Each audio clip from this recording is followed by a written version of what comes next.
Good morning everyone. आज की class में हम बात करेंगे संसाधनों की संकल्पनाओं की। और इस चैप्टर में हम देखेंगे संसाधनों की कुछ परिभाषाओं के बारे में। Definition of resources. तो हमने पिछली क्लास में ऑलरेडी हम पढ़ चुके हैं ये कि संसाधन भूगोल का विषय क्षेत्र क्या है, संसाधन भूगोल का प्रभाव क्षेत्र क्या है तथा इसमें हम क्या अध्ययन करते हैं और इसकी हमें आवश्यकता क्यों है। तो संसाधन होता क्या है उसके बारे में डिटेल से हम आज इसमें देखते हैं। संसाधन की कुछ परिभाषाओं को देखेंगे, कुछ भूगोलवेत्ताओं द्वारा दी गई प्रमुख परिभाषाओं को हम इसमें पढ़ेंगे। तो देखिए, आप संसाधनों की संकल्पना पर पिछला जो शताब्दी है, 19वीं शताब्दी है, उसमें काफ़ी विचार सामने आए। मुख्यतः दो विचारधाराएं इसमें आपको देखने को मिलती हैं। जो संसाधन भूगोल है उसके ऊपर आपको दो विचारधाराएं देखने को मिलती हैं। तो जो दो विचारधाराएं हैं वो कौन सी हैं? पहली विचारधारा है वो आपकी यूएसए में विकसित हुई है, अमेरिका में विकसित हुई है, ठीक है। और दूसरी जो विचारधारा है वो रूस के वैज्ञानिकों, रूस के भूगोलवेत्ताओं या रूस के विचारकों द्वारा प्रस्तुत की गई।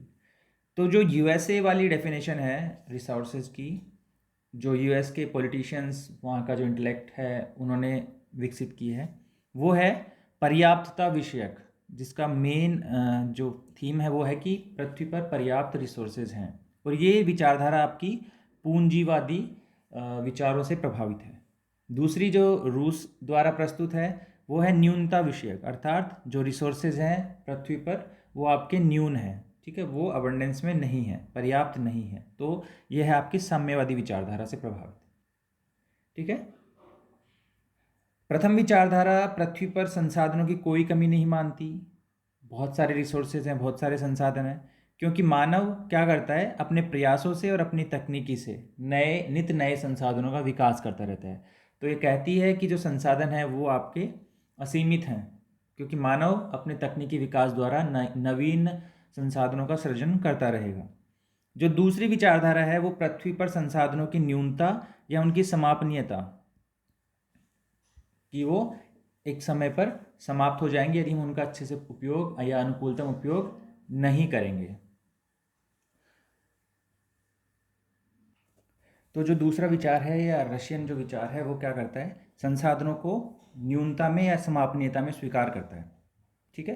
तो ये जो विचार है ये बोलता है कि जो संसाधन है वो आपके समापनीय हैं और उनका संरक्षण और उनका नियोजित उपयोग किया जाना अत्यावश्यक है।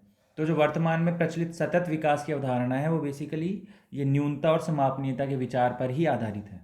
और ये आपका जो विचार है ये साम्यवादी विचारधारा से प्रभावित है और ये एक रशियन विचार है, ठीक है। लेकिन वर्तमान में आप देखोगे जो पहली विचारधारा है पूंजीवादी विचारधारा, हालांकि वो पर्याप्तता मानती है संसाधनों की, लेकिन उस पर्याप्तता में यदि आप अनुकूलतम उपयोग नहीं करोगे या अत्यधिक विदोहन करोगे संसाधनों का, तो वो जो सफिशिएंसी है वो आपकी अनलिमिटेड टाइम तक या इन्फिनिटी तक नहीं रह पाएगी, ठीक है। क्योंकि तकनीकी विकास की भी एक सीमा होती है, एक सीमा के बाद में आप तकनीकी विकास कितना भी कर लो, संसाधनों का उपयोग आप अनंत काल तक नहीं कर सकते, ठीक है। इसके बाद में हम देखते हैं कि ये समझना होगा कि देखो, ये दोनों कॉन्सेप्ट्स हम जब पढ़ते हैं तो ये हमें समझना होगा कि जो संसाधन की संकल्पना है वो क्या है। वो एक गत्यात्मक संकल्पना है या स्थैतिक संकल्पना है। गत्यात्मक का मतलब कि संसाधन गतिक हैं। गतिक है मतलब कि जो आज संसाधन है वो कल संसाधन नहीं होगा, ठीक है। क्यों नहीं होगा? क्योंकि आपकी तकनीकी इतनी विकसित हो जाएगी या जो पुराने समय में जो संसाधन यूज़ किया जा रहा है उसकी एक्सटर्नलिटीज़ इतनी ज़्यादा होंगी या उसका नकारात्मक प्रभाव इतना ज़्यादा होगा कि वो भविष्य में संसाधन नहीं रह पाएगा। जैसे आप एग्जांपल ले सकते हैं कि जो कोयला है, ठीक है, ये जो लो ग्रेड कोयला पहले यूज़ किया जाता था, मतलब ख़राब क्वालिटी का उत्खनित कोयला जो आप यूज़ करते थे, उसमें इतने ज़्यादा उससे पोल्यूटेंट्स निकलते थे कि वर्तमान में वो अभी उस कोयले का हम ऊर्जा उत्पादन के लिए उपयोग नहीं कर रहे हैं। तो जो कोयला था वो क्या हो गया, अभी एक संसाधन नहीं रह गया। क्यों नहीं रह गया? क्योंकि उसके द्वारा जो नकारात्मक या एक्सटर्नलिटीज़ उसके द्वारा जो उत्पन्न की गई थी वो हमें वर्तमान में रोक रही हैं कि हम उसका संसाधन के रूप में उपयोग करें। तो इस वजह से क्या है कि जब तकनीकी विकसित होती है तो कुछ संसाधन नए बनते हैं तथा कुछ संसाधन अपनी परिभाषा खो देते हैं। कुछ कुछ जो पदार्थ हैं वो अपने को उनका जो संसाधन का दर्जा है वो समाप्त हो जाता है, ठीक है। जैसे आप एग्जांपल एक और ले सकते हैं, केरोसिन। आज से 10, 15, 20 साल पहले केरोसिन का बहुत ज़्यादा उपयोग होता था, लेकिन उससे पॉल्यूटेंट्स ज़्यादा निकलते थे, ठीक है। तो अभी more refined form of petroleum हम यूज़ करते हैं, जैसे अभी हम यूज़ कर रहे हैं डीजल, पेट्रोल। फ्यूचर में आप देखोगे बायोफ्यूल्स का यूज़ होना स्टार्ट हो जाएगा। तो ये कुछ चीज़ें हैं जो जिनसे हम ये बता सकते हैं कि जो संसाधन है वो गतिक है या स्थैतिक है, ठीक है।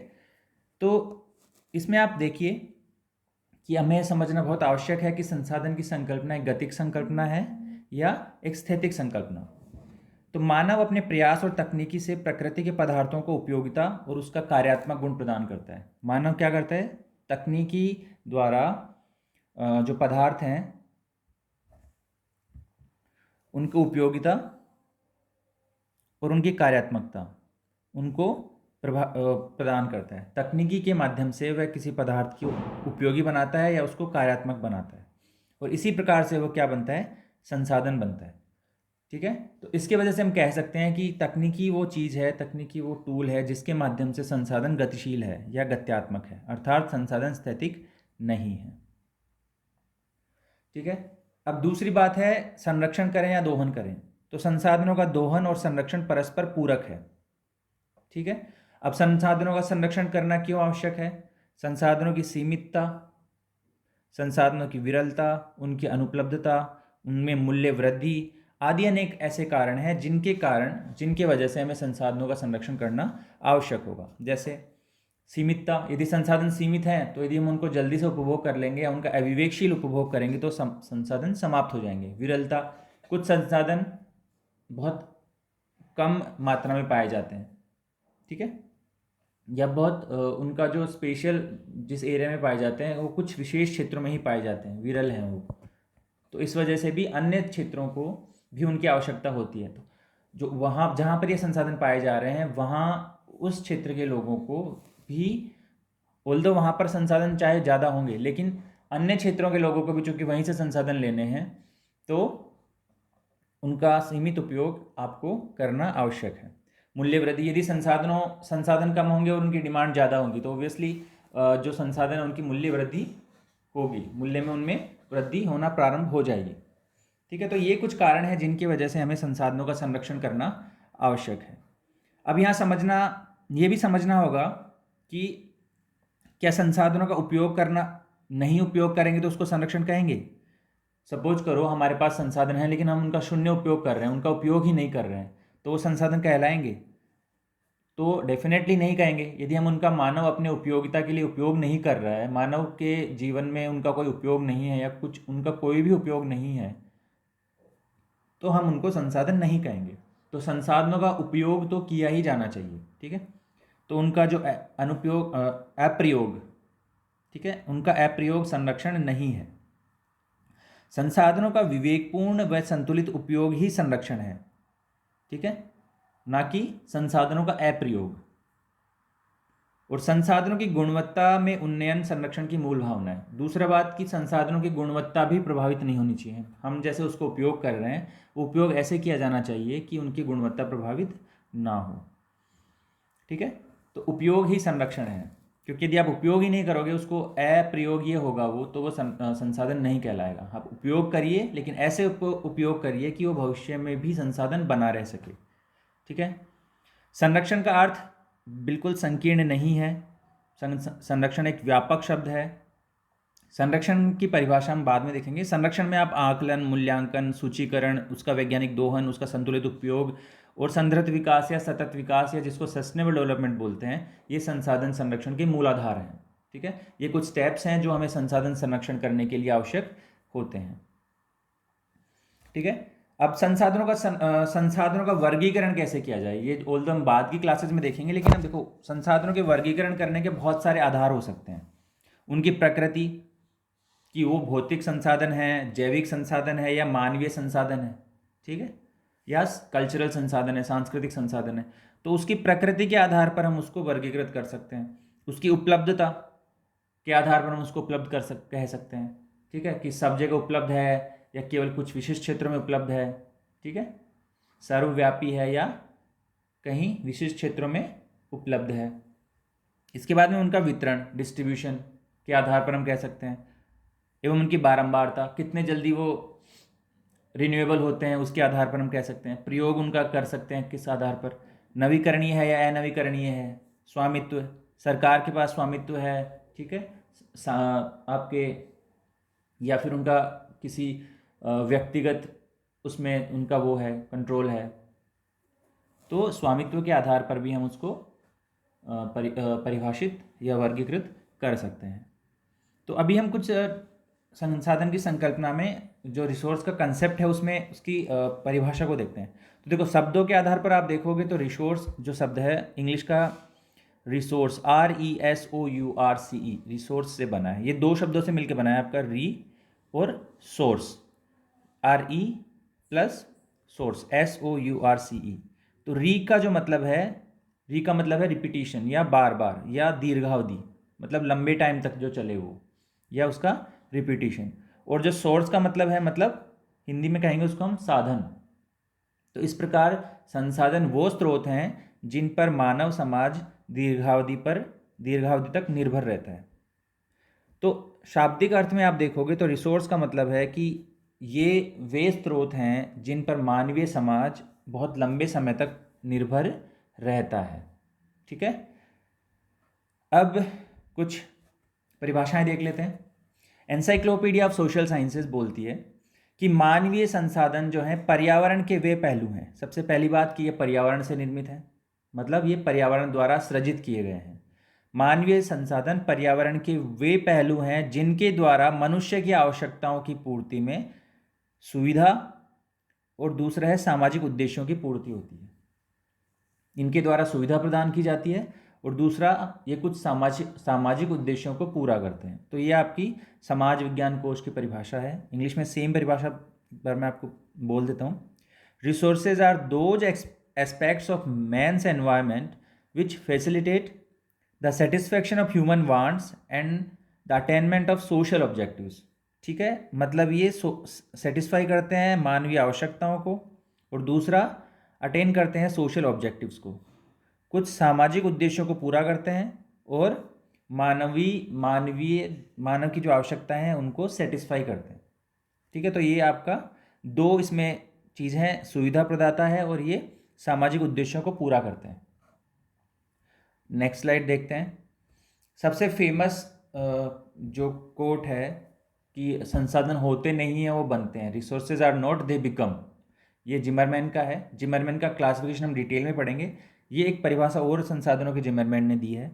तो जिमरमैन कहते हैं कि संसाधन पर्यावरण की वे विशेषताएं हैं जो मनुष्य की आवश्यकताओं की पूर्ति में सक्षम मानी जाती हैं, ठीक है। मतलब वो आवश्यकताएं जो वो विशेषताएं जो मनुष्य की आवश्यकताओं को पूरा करें, ठीक है, और मनुष्य की क्षमताओं द्वारा, क्षमताओं मतलब तकनीकी द्वारा, मानव अपनी तकनीकी द्वारा उनको उपयोगिता प्रदान करता है, ठीक है। तो फिर एक बार देखते हैं। संसाधन पर्यावरण की वे विशेषताएं हैं जो मानव की आवश्यकताओं की पूर्ति में सक्षम मानी जाती हैं, अर्थात जो मानवीय आवश्यकताओं को पूरा करें। दूसरा, ये आवश्यकताएं को पूरा करने का जो गुण है वो कैसे आएगा संसाधन में, वो आएगा मानवीय तकनीकी द्वारा, ठीक है।